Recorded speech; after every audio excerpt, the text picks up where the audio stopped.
lot of crying here. Tears of sorrow, tears of joy. An enormous roller coaster. You can imagine every month you try, and either you get pregnant or you don't. If you get pregnant, hoop and holler. You don't, it can be devastating. Over the next few days, we're taking a look at the issue of infertility. It affects an estimated 1 in 10 couples in the U.S., and that's actually a conservative estimate. Some doctors think it may be as high as 1 in 7.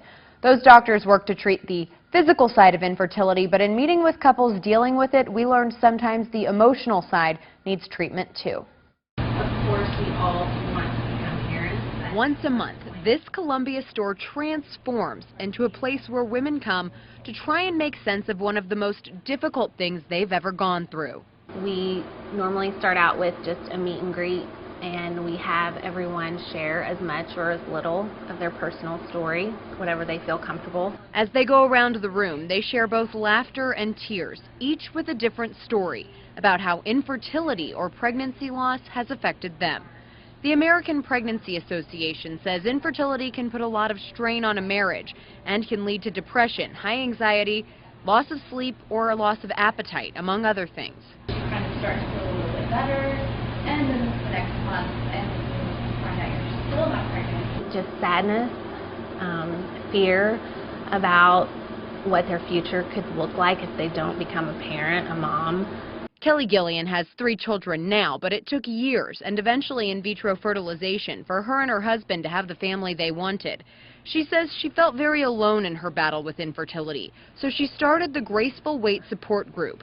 And over the last 4 years, about 100 women have come to both talk and listen.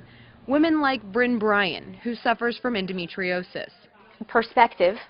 There are a lot of people that have a lot more difficult challenges to face than we do, but also really just not feeling like I was so alone.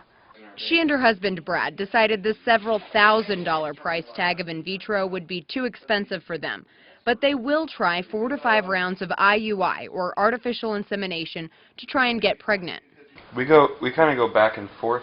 One of us will just be ready to give up and move on and start the grieving process, and then the other one will have to become the cheerleader and say, we have 3 more tries, we'll give it, we don't know anything until we do those things, and then it'll switch. They say open communication and being honest about their feelings has helped keep both their marriage and their faith strong. I think it comes with a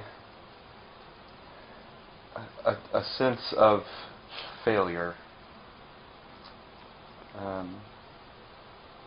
that I would encourage people to talk about and get out and deal with. They're hopeful Bryn will be able to carry a baby, but are also open to other options. We have talked about fostering. Brad's brother and wife foster, so we have a good example of how that works and kind of have a good idea that we might like to do that. Because in the end, they know they just want to be parents, no matter how they get there.